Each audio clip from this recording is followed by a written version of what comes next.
제가 설교하러 나와서 박수 받기는 처음인 것 같습니다. 말씀을 나누기 전에 찬양 한 곡을 함께 하겠습니다. 아무것도 두려움 말라 찬양하시죠.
주님 나를 지켜주시네.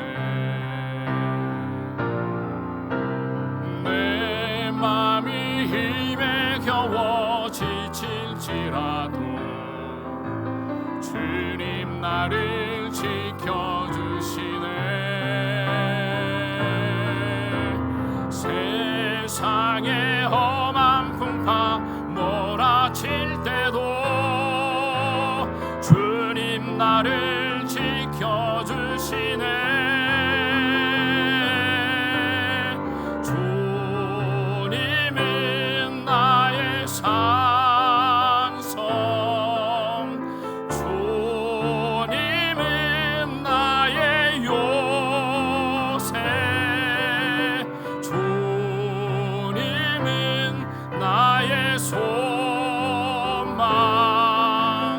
나의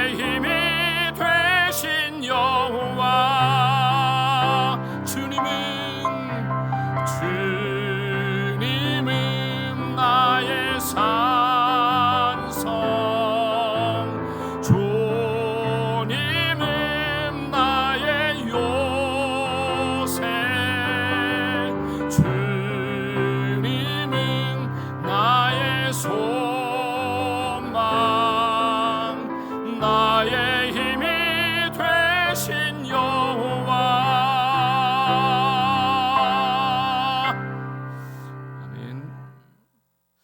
여러분, 하나님이, 우리 주님이 우리의 힘 되시고 우리의 소망 되심을 믿습니까? 네. 저는 제주도에서 1만 8천 개의 신이 모여있는 이 제주 땅에서 사역을 한 지 12년째가 되었습니다. 아까 목사님 말씀하신 대로 3년 버티면 잘 버틴 겁니다.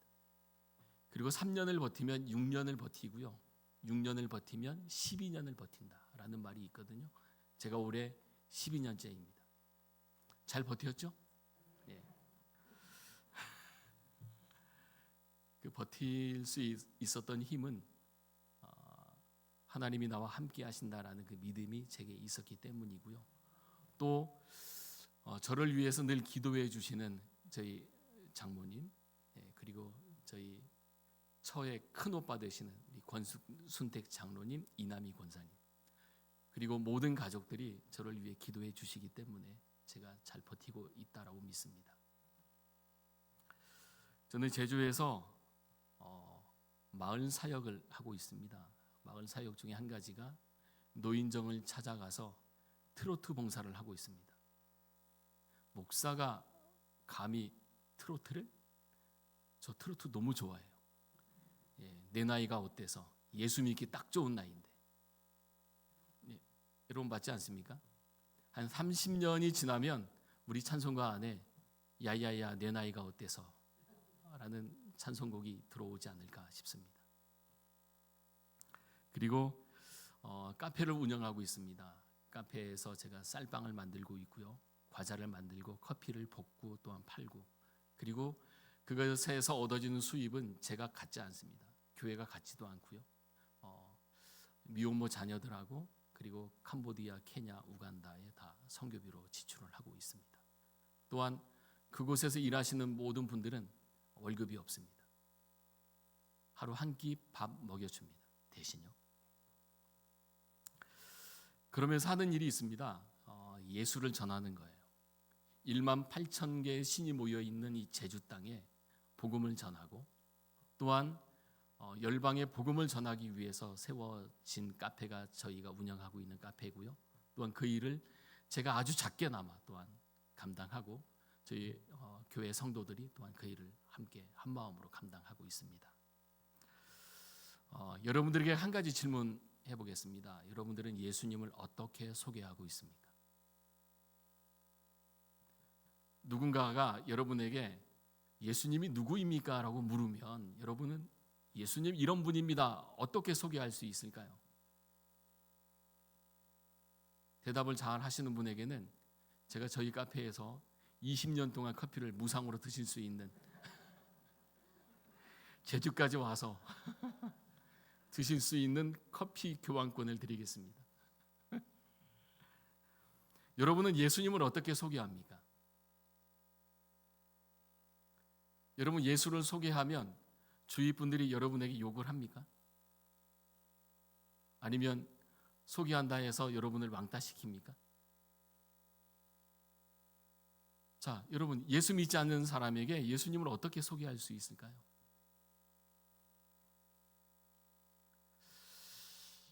다들 입을 딱 다물고 계시네요.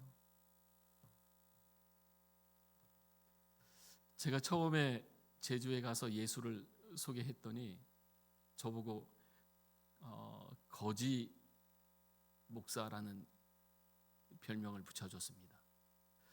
제가 살고 있는 귀덕에 교회에 다니는 사람들은 다 거지라고 생각을 해요.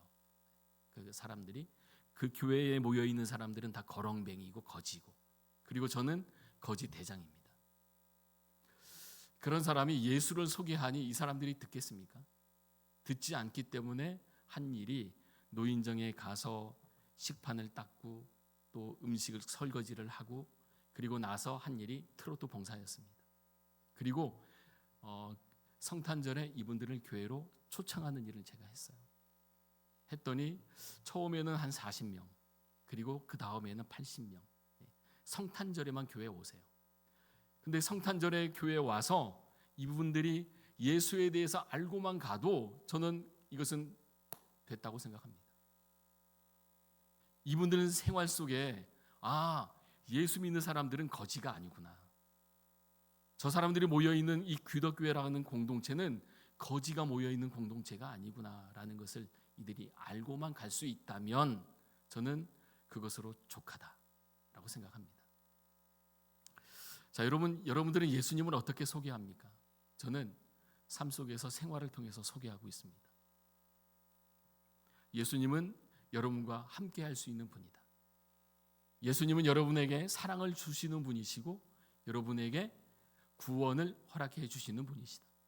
여러분에게 생명을 주시는 분이 예수 그리스도이시다라는 사실을 저는 트로트를 통해서, 또 빵을 만들면서, 커피를 팔면서 하고 있습니다. 여러분, 마가는 예수님을 어떻게 소개하고 있을까요? 오늘 저와 여러분이 읽은 마가복음 5장 21절에서 43절까지의 말씀 속에서 마가는 예수님을 어떻게 소개할까요? 마가는 예수님을 무엇이라 소개하냐면 그분은 생명의 주 되신다라는 사실을 선포하고 있습니다.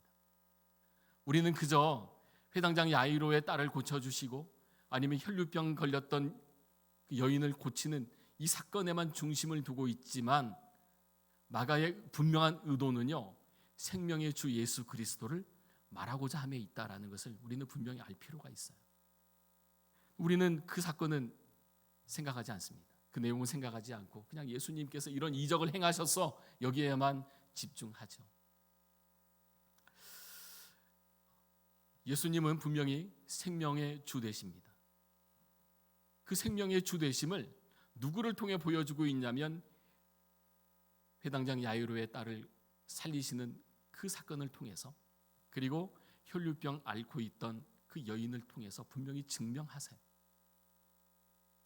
어떻게 이 일이 가능할까? 이것은 예수님은 생명의 주관자이시기 때문에 불가능이 가능케 되는 역사를 이루시기 때문에 이 모든 일들이 가능케 되는 거예요. 그러므로 우리 그리스도인들이라고 하는 저와 여러분들은 생명의 주관자이신 예수님을 향한 믿음을 더욱더 굳세게 세워야 할 때가 바로 지금이지 않을까 싶습니다.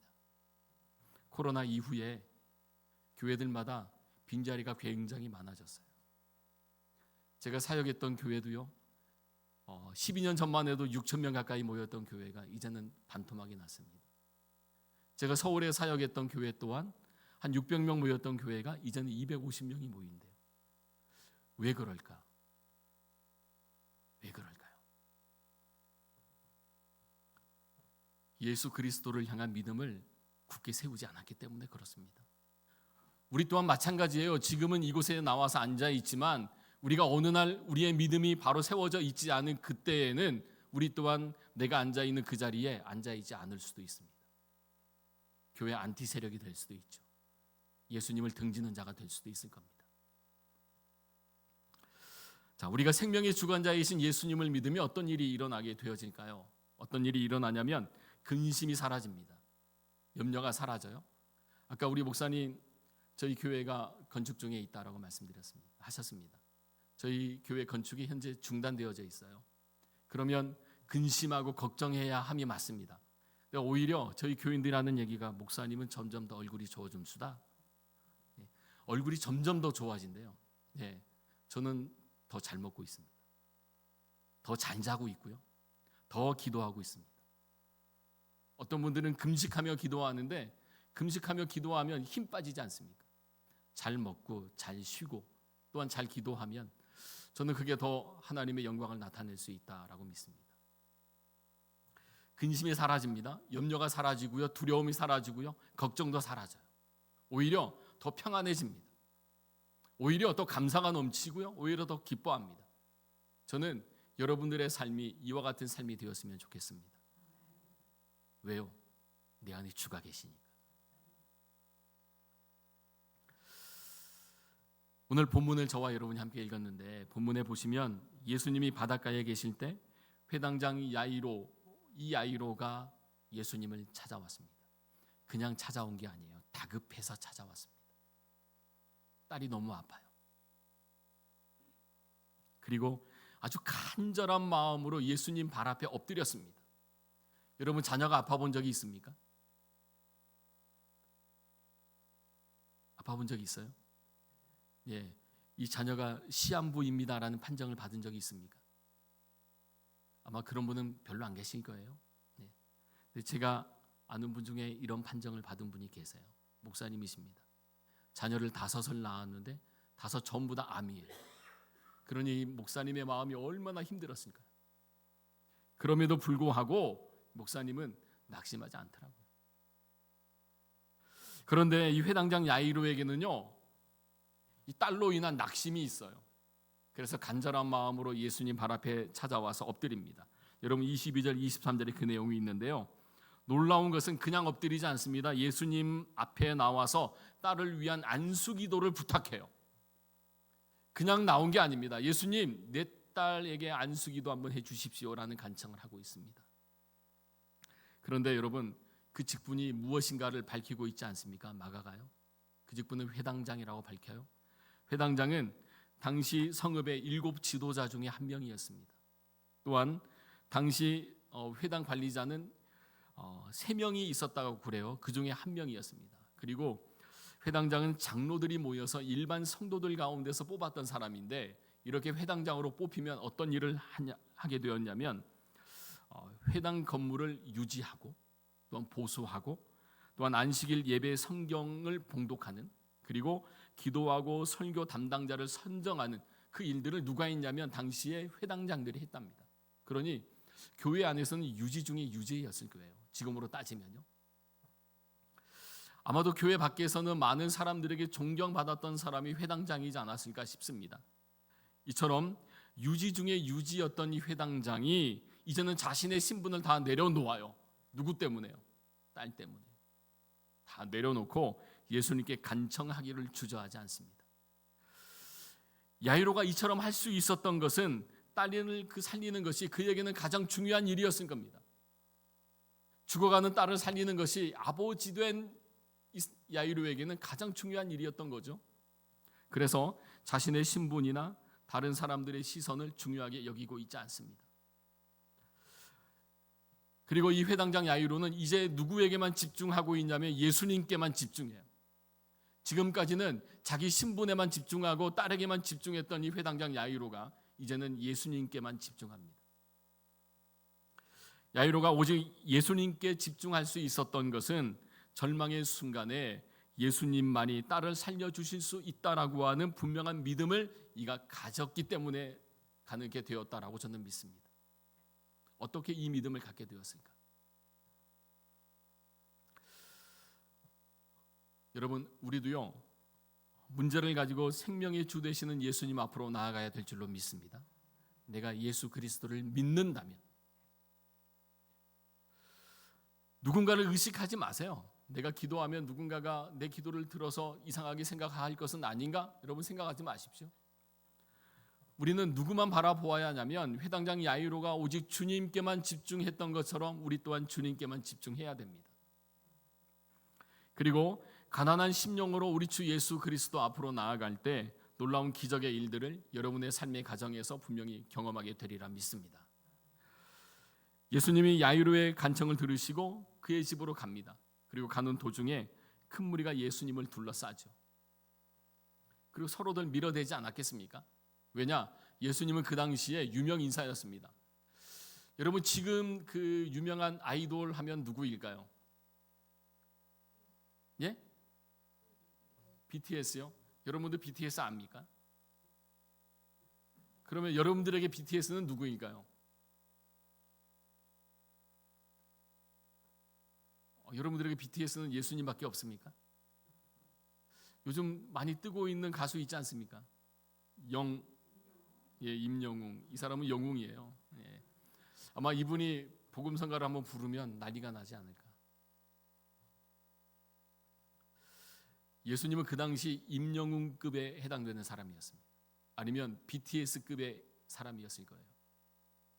예수님이 가는 곳에는 수많은 구름 관중이 모였습니다. 그러니 사람들이 이리 밀치고 저리 밀치고 또한 밀려오고 하는 일들은 다반사였을 거예요. 아마 예수님이 서 계시기에도 아니면 앞을 향해 나아가는 것도 어렵지 않았을까라는 생각을 갖습니다. 바로 그때 혈루병 앓았던 여인이, 그것도 12해를 혈루병 앓았던 여인이 무리 가운데 끼어들었다라고 성경은 말씀해요. 끼어들어서 예수님 옷에 손을 댔다라고 말합니다. 구약 율법에 의하면 이 혈루증, 즉 유출병에 걸린 사람은 부정한 사람이었습니다. 그리고 이 사람이 닿았던 그곳에 손을 대거나 아니면 접촉한 사람까지 다 부정한 사람이 되었다라고 성경은 말씀해요. 자, 그런 여인이 자신의 병을 고치기 위해서 얼마나 많은 시간을 보냈을까요? 오늘 저와 여러분이 읽은 성경의 말씀에도 보니까 수많은 의사를 찾아다녔다라고 성경은 말씀합니다. 그러다가 자신의 전 재산을 허비해버리고 맙니다. 더 심각한 것은 자신의 병이 더 악화되었다라는 거예요. 12년이라는 세월이 흐르는 동안 여인은 혈류증으로 인해서 주위 사람들에게 완전히 소외당한 자가 되어져 버리고 말았을 겁니다. 도무지 소망이라고는 발견할 수 없는 그러한 상태, 어찌 보면 자포자기였지 않았겠습니까? 그렇게 소망도 희망도 잃어가던 차에 어떤 소문을 듣습니까? 바로 예수님에 대한 소문을 듣는 거예요.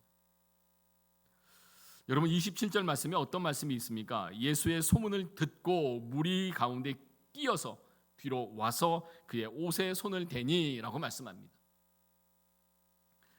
여인이 어떻게 무리들 틈으로 끼어 들어왔는지에 대해서는 마가는 말하고 있지 않습니다. 하지만 끼어 들어왔대요. 그리고 예수님 옷에 손을 대었답니다.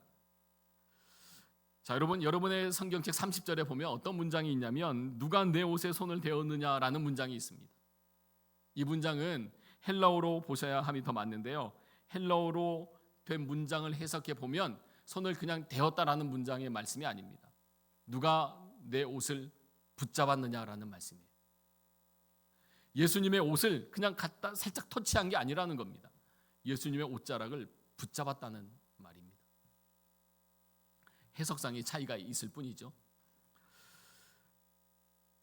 예수님이 이처럼 말씀하신 것은 혼란스러운 상황에서 무의식적으로 접촉한 것이 아니다라는 사실을 예수님이 말씀해 주고 있는 거예요. 그냥 누군가가 밀쳐서 누군가가 넘어지지 않기 위해서 내 옷을 붙잡은 게 아니라는 겁니다. 즉 여인은 분명한 의도를 가지고 예수님의 옷을 붙잡은 거예요. 그 분명한 의도가 뭡니까? 여러분 28절에 분명히 나와 있습니다. 우리 28절 함께 읽어보실까요? 함께 합니다. 이는 내가 그의 옷에만 손을 대어도 구원을 받으리라 생각함일러라. 아멘.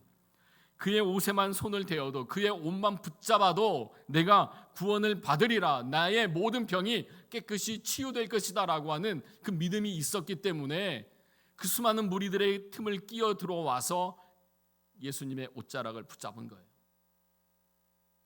놀랍게도 여인이 예수님의 옷자락을 붙잡은 순간, 그 순간입니다. 그 즉시 여인은 고침을 받았습니다. 여러분 놀랍지 않습니까? 예수님의 옷자락을 붙잡기만 했는데 12년 동안 그를 괴롭혔던 모든 질병이 떠나갔습니다. 마찬가지로요, 우리가 믿음을 가지고 예수 그리스도를 향해서 믿음을 고백하면 여러분 우리의 근심과 걱정과 염려와 불안과 절망은 떠나가게 되리라 믿습니다. 그 믿음 가지고 기도하세요. 오늘 우리는 이 여인을 통해서 한 가지 교훈을 얻습니다. 어떤 교훈이냐면 믿음은 모든 장애물을 극복하게 한다라는 겁니다. 또한 믿음은 모든 장애물을 극복하고 주님께 나아가게 하고 믿음은 절망에서 소망을 이루게 한다라고 하는 분명한 교훈을 마가는 그 혈류병 앓았던 여인의 그 행동을 통해서 우리에게 보여주고 있습니다. 제가 앞에서 여러분에게 말씀드렸듯이 저는 12년째 제주에서 사역을 하고 있습니다. 39살이라고 하는 젊은 나이에 제가 제주도에 이리신광교회 부목사 자리를 포기한 채 제주로 내려갔습니다. 그때 모였던 성도의 수가 10명도 되지 않아요. 제가 저희 장모님이나 형님들에게 거짓말을 했습니다. 어떤 거짓말이었냐면 그 교회 가서 설교를 하였더니 젊은 30대가 30명이 넘더라. 그래야 보내줄 것 같았습니다. 그리고 제가 사역했던 교회 담임 목사님에게도 그렇게 제가 보고를 했고요. 그리고 막상 가보니까 맨 할머니들만 이삿짐은 날라주겠다고 다 나와 계신 거예요. 그러니 제 아내가 얼마나 깜짝 놀랐겠습니까? 언어가 달랐습니다. 우리가 쓰는 언어가 아닙니다. 여러분들이 여행 통해서 들었던 그 잠깐의 그런 그 단어는 그냥 에피소드일 뿐이고요. 하영 반갑수다 예, 하영 반갑수다 양, 이런 말들이 어느 때는 예를 붙여야 되고 어느 때는 양을 붙여야 되고 어느 때는 경을 붙여야 되고 어느 때는 건을 붙여야 되고 영영영 건 합서, 이런 말이면 무슨 말인지 알아듣겠습니까? 모르겠죠. 좌측으로 좌측으로 좌측으로 우측으로 가세요라는 말입니다. 목사님 곱대산 갔다 왔으니 곱대산 드십소. 여러분 곱대산이 뭘까요? 맞추는 분에게는 제가 20년간 쌀빵을 먹을 수 있게 해드리겠습니다. 곱대산이 뭘까요? 곱대산. 예? 물론 먹으라고 했으니까 먹는 거겠죠. 예. 곱대산이 뭘까요? 아주 고와요. 뭘까요? 맞춰보세요. 예? 예, 20년간 저희 쌀빵을 사드셔야겠습니다. 예, 곱대산은 마늘입니다. 예, 곱게 산을 이루고 있잖아요. 이렇게 곱대산. 예. 목사님 논비 가져다 놨으니 논비 드십소. 논비가 뭘까요? 맞추시는 분에게는 제가 더치커피를 바로 그냥 쏘아드리겠습니다. 논비. 논비가 뭘까요? 논비. 논비는 무입니다. 무. 콜라비는 콜라비라고 해요. 예. 영어이기 때문에 언어가 달랐고요. 문화가 달랐습니다. 생활 습관이 달랐고요. 이로 인해서 육지에서 온 젊은 목사가 연세 드신 분들하고 대립이 될 수밖에 없는 상황까지 이르렀습니다. 특히 신광교회가 전도하자라는 문구를 많이 외쳤는데 저 또한 가자마자 성도가 10명밖에 안 되니까 전도를 하자라고 외쳤어요. 그랬더니 우리는 전도해도 안 됩니다. 그러니 전도하란 말 하지 맙소. 그래도 계속 제가 전도를 외치니까 저희 집에 사택에 칼을 들고 들어왔습니다. 저를 죽이겠다고. 회 뜨는 칼이에요. 여러분 그 일식집 가면 그 일식 요리사가 자주 쓰는 회칼입니다. 이 회칼을 들고 저를 찔렀고요. 또한 찌르는 순간에 제가 칼에 맞는 것을 이제 원치 않았던 사랑하는 아내 우리 권현숙 씨가 그 칼을 맞겠다고 제 앞을 막아섰고, 또 제 앞에 앉아 계셨던 집사님 한 분이 그 칼을 손으로 부여잡았습니다. 그리고 3명이 다 나뒹굴었어요. 여러분 누가 다쳤을까요? 칼이 찔린 제가 다쳤을까요? 아니면 막아선 제 아내가 다쳤을까요? 회칼을 두 손으로 잡은 집사님이 다쳤을까요? 맞추시는 분에게는 제가 집에 일찍 갈 수 있는 권한을 드리겠습니다. 누가 다쳤을까요? 예? 칼 잡은 사람 하나도 안 다쳤습니다. 칼자국도 안 났어요. 아무도 안 다쳤어요. 그리고 제가 학교 다닐 때 운동권이었어요.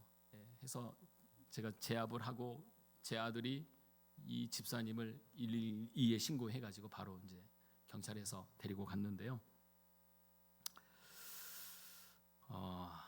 참 그때 일을 생각하면 아찔합니다. 아찔하고 때로는 등골이 오싹하기도 한데요. 그런 상황에서 제가 할 수밖에 없었던 것 한 가지가 있습니다. 뭐냐면 믿음의 기도였습니다. 경찰은 제게 이렇게 얘기했습니다. 목사님, 이분이 미수로 그쳤으니까 다시 올 거니 사택 밖을 나가지 마시고 꼭 사택 밖을 나가서 교회에 가거든 혼자 있지 마시고, 혹 혼자 있거든 교회 불을 다 켜놓고 계시고, 그리고 혼자 가게 될 경우에는 누군가에게 전화를 해서 교회에 와 있게 하십시오 라고 간곡하게 부탁을 하고 갔습니다. 그럼에도 불구하고요, 저는 새벽에 혼자 나갔습니다. 혼자 나가서 기도하고, 그런 기도 가운데 들려지는 음성이 바로 저와 여러분이 함께 아까 찬양했던 아무것도 두려워하지 말라라는 찬양, 그런 음성이었습니다. 그리고 제가 얼마나 많이 이 찬양을 불렀는지 몰라요. 두려워하지 말고 나만 믿으라 라는 음성이 계속 들려오는 거예요. 두려워하지 말고 나만 믿으라. 겁내지 말고 나만 믿으라. 소망의 주이신 나만 믿으라 라는 말씀이 계속 들려왔습니다.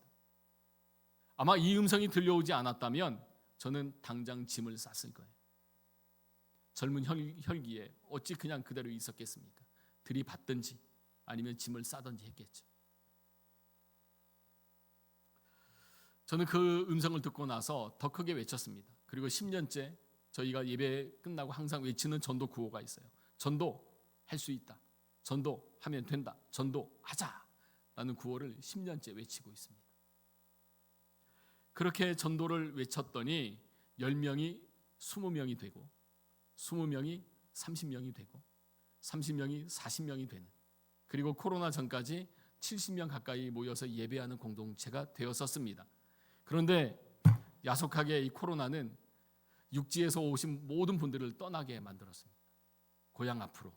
그리고 현재는 제족분들이 모여서 한 40명 가까이 예배하는 공동체를 이루고 있습니다. 사랑하는 우리 구함교회 성도 여러분, 여러분 힘들고 어렵습니까? 회당장 야이로만큼 힘듭니까? 아니면 혈류병 앓았던 여인만큼 여러분 힘듭니까? 아마 따져보면 그들만큼 힘들지 않을 거예요. 그런데 우리는 힘들다를 입에 달고 삽니다. 어렵다를 입에 달고 살아요. 소망도 희망도 잃어버린 것 같은 그런 괴로움 가운데 빠져 있는 나의 모습이지 않을까 싶습니다. 그런데 그런 우리의 모습을 우리 주님이 기뻐하실까? 저는 기뻐하지 않을 거라고 믿습니다. 주님은 우리의 어떤 모습을 기대하실까요? 힘든 그 수렁과 같은 상황 속에서 기도하는 한 사람을 주님은 원하고 계시지 않을까요? 다윗이 고백했던 것처럼 깊은 웅덩이와 수렁에서 끌어올려 주시는 그 경험을 예수님은 오늘 저와 여러분이 하기를 원하시고 계신다라는 거죠. 여러분, 힘들고 어려운 순간, 절망 그리고 낙심, 두려움 가운데 빠져 있다라고 느껴지는 그 순간에 우리가 해야 될 일은 예수님 앞으로 찾아 나아가는 겁니다. 물론 사람의 도움을 찾는 것 중요해요. 하지만 그보다 먼저 해야 될 일은 주님께 나아가는 거예요. 주님께 나아가면 주님께서 우리의 모든 것들을 분명히 채워주시리라 믿습니다. 저는 그 믿음 갖고 삽니다. 자, 여인은 예수님의 옷자락을 붙잡는 순간에 자신이 치료된 것을 깨달아요. 붙잡는 순간에 내가 나았구나라는 걸 깨닫습니다. 동시에 예수님도요, 당신의 몸에서 능력이 빠져나갔다라는 것을 아십니다.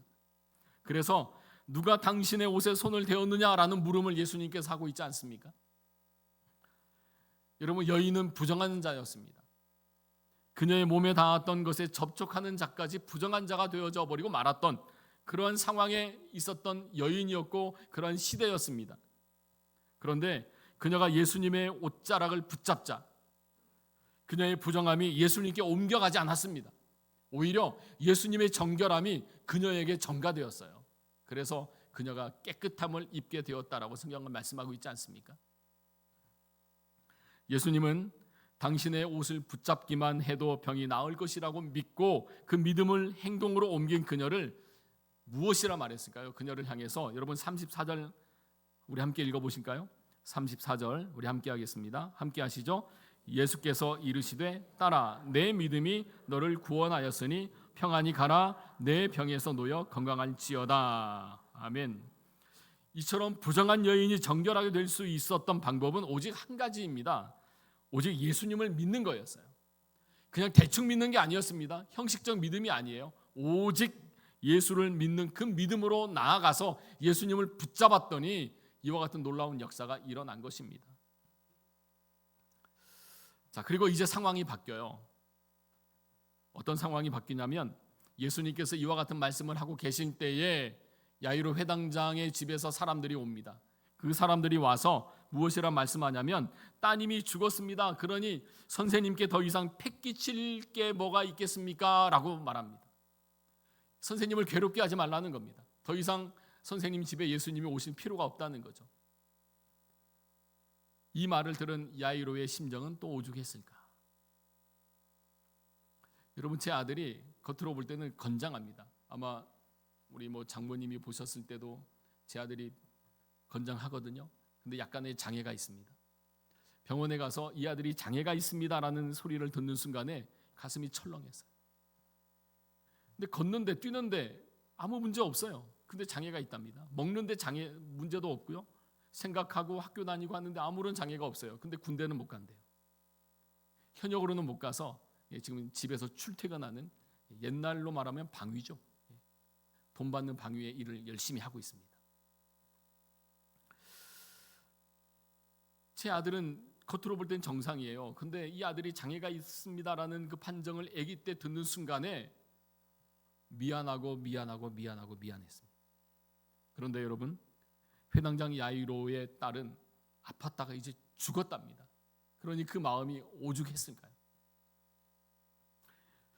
성경은 야이로의 심정에 대해서는 아무런 말을 하고 있지는 않습니다. 하지만 딸이 죽었다라는 말을 듣는 아버지의 심정은 이루 말로 표현할 수 없었을 것이 분명해요.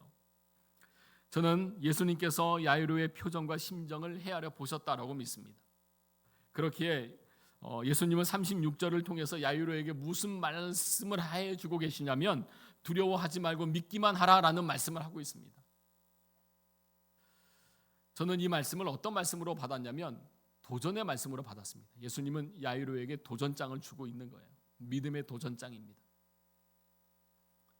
저는 요즘 예수님께서 야이로에게 하셨던 이 말씀, 두려워하지 말고 믿기만 하라라는 이 말씀을 계속해서 묵상하고 있습니다.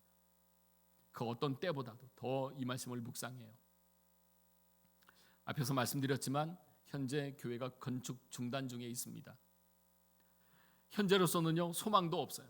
희망도 없습니다. 엄청난 재정의 압박을 현재 받고 있어요. 그런 가운데 두려워하지 말고 믿기만 하라라는 이 예수님의 말씀은 목사인 저에게 너의 믿음을 다시금 세워가라 라고 말씀하시는 음성으로 다시금 듣고 있습니다. 또한 우리 귀덕의 성도들에게 믿음의 도전장을 주고 있는 말씀으로 저희가 받고 저희가 울면서 항상 기도하고 있습니다. 그리고 하나님의 살아계신 역사는 분명히 나타날 것이다 라는 믿음을 우리가 갖습니다. 많은 사람들이 어려움을 만나면 동굴에 빠졌다라고 생각해요. 그런데 여러분, 우리 믿는 사람들에게는 동굴이 없습니다. 터널만 있을 뿐이에요. 터널은 깜깜해요. 하지만 앞을 바라보면 무엇이 보입니까? 빛이 보이죠. 우리 예수님께서 우리에게 분명히 응답이라는 빛을 주십니다. 그러니 내가 어려운 순간에 빠졌다고 해서, 아니면 죽음의 순간에 빠졌다고 해서 나는 웅덩이에 빠졌구나라고 생각하지 마시고요. 동굴에 빠졌다라고 생각하지 마시고 나는 터널에 있구나. 그리고 그 터널의 걸음걸음은 우리 예수 그리스도께서 분명히 인도하신다라고 하는 믿음을 갖는 저와 여러분이 되어야 할 줄로 믿습니다. 우리는 살아가면서 세상의 소리에 민감하게 반응할 때가 많습니다. 저 사람이 나에 대해서 어떻게 생각할까? 문제는 많은 이들이 세상의 소리를 듣고 의기소침해요. 두려워합니다. 깊은 절망에 빠지기도 합니다. 여러분, 회당장 야이로 또한 사람들의 말을 듣고 아니면 하인들의 말을 듣고 깊은 절망에 빠졌을 것이 분명해요. 그런데 여러분, 우리 안에 세상의 소리가 작아지고 주님의 음성이 커지게 되면 어떤 일이 일어나게 될까요? 세상이 말하는 그 소리는 작게 들립니다. 대신 예수님이 말씀하시는 그 음성이 크게 들립니다. 그러면 어떤 일이 일어나냐면 온갖 두려움과 절망은 떠나가게 됩니다. 저는 이런 일들을 많이 경험했어요. 이제 예수님은 세 제자 베드로, 야고보, 요한을 데리고 회당장 야이로 그 집에 가죠. 그리고 집에 들어가 보니까 어떤 일이 일어나고 있냐면 사람들이 울면서 통곡하고 소란스러운 그 광경을 예수님이 바라봅니다.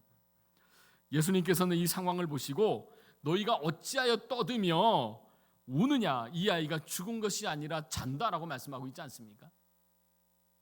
이 말씀은요, 아이가 죽지 않았다라는 말씀이 결코 아닙니다. 어떤 말씀이냐면 이 아이가 지금은 죽었지만 분명히 살아나게 될 것이다라는 말씀이에요. 그러나 사람들은 예수님의 말씀을 문자 그대로 받아들입니다. 그리고 이들이 한 행동이 뭡니까? 예수님을 비웃잖아요. 믿음이 없는 사람들은요, 비웃습니다. 하지만 믿음이 있는 사람들은 예수님의 말씀을 믿습니다. 사람들의 눈에는 죽은 소녀로 보였을 것이 맞아요. 하지만 예수님에게는요, 살아나게 될 잠자는 소녀에 불과했던 겁니다. 예수님은 비웃는 자들을 보내신 후에 아이를 살려내셨습니다. 할렐루야. 사랑하는 우리 구함교회 성도 여러분, 오직 믿음으로 회당장 야이로가, 그리고 혈루증으로 앓던 여인이 예수님의 놀라운 이 이적을 직접 경험했던 것처럼 저와 여러분 또한 오직 믿음을 가지고 살면 예수님의 놀라운 이적을 여러분의 삶의 터전에서, 가정에서 여러분의 자녀들이, 여러분의 후손들이 경험하며 살게 되리라 믿습니다. 그 일들이 소문이 나야 돼요.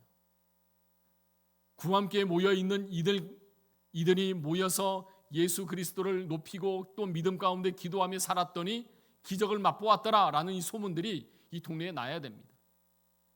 여러분, 저희는 소문을 내고 있어요. 소문을 냈더니 1명, 2명, 교회가 어려운 건축 중에 있음에도 불구하고 등록을 하고 있습니다. 다른 교회는요, 등록하면 다 떠납니다. 저희는 오히려 등록을 하고 있어요. 감사한 일이지 않습니까? 오늘 저와 여러분이 믿음 안에서 해야 될 일이 있습니다. 자신의 삶에서 불신앙의 요소가 있다면 찾아보는 거예요. 내가 믿는다 하지만, 내가 하나님을 예배한다 하지만 내 안에 여전히 남아있는 의심의 찌꺼기들이 무엇인지, 절망의 찌꺼기가 무엇인지, 근심의, 걱정의, 염려의 찌꺼기가 무엇인지를 찾아보는 겁니다. 그리고 하나씩 하나씩 빼내는 작업들을 이제는 해야 됩니다. 그리고 어떤 일을 해야 될까요? 그 빼내진 공간을 비운 채 그냥 두어서는 안 돼요. 그 공간에 예수님이 계실 수 있도록 만들어 가야 됩니다. 믿음의 사람들은 이 일들을 매일 해야 돼요. 매 순간순간마다. 우리가 기도하는 이유가 뭡니까? 내가 잘 먹고 배부르기 위해서 기도한다면 여러분, 이것은 종교인에 불과해요. 하지만 우리가 정말 그리스도인이라고 한다면 너희는 먼저 그의 나라와 그의 의를 구하라. 그리하면 이 모든 것을 너희에게 더하시리라 라고 말씀하셨던 예수님의 말씀처럼 하나님의 나라와 의를 위하여서 나의 모난 부분들은 빼내고, 그리고 빼내진 공간에 예수 그리스도를 채워가는 일들을 해야 되리라 믿습니다. 그게 우리가 해야 될 일이에요. 주님이 놀랍게 역사하실 공간을 믿음으로 마련할 때 놀라운 역사를 분명히 경험할 겁니다. 회당장 야이로가 경험한 것처럼, 12해를 혈루증으로 앓았던 이 여인이 경험한 것처럼 저와 여러분 또한 그와 같은 일들을 경험하게 될 겁니다. 그러니 여러분, 소망을 잃은 그 자리, 그리고 낙심하는 자리, 두려움과 절망이라는 자리에서 나의 믿음을 다시 한번 챙겨보십시오. 믿음을 챙기시고 간절히 예수님께 간청해 보십시오. 그러면 예수님께서 일하시는 그 모습들, 그 아름다운 역사들을 분명히 눈으로 봐요. 저는 지금도 보고 있습니다. 그러니 여러분, 절망하지 마시고 두려워하지 말고 믿기만 하라라고 말씀하시는 예수님의 이 음성을 여러분 마음판 깊게 새겨서 힘들고 어려울 때마다 믿음으로 이겨내고 승리하는, 그래서 세상에 많은 이 지역의 사람들에게 예수님의 살아계심을 증명하며 사는 저와 여러분 다 될 수 있기를 주의 이름으로 축복합니다.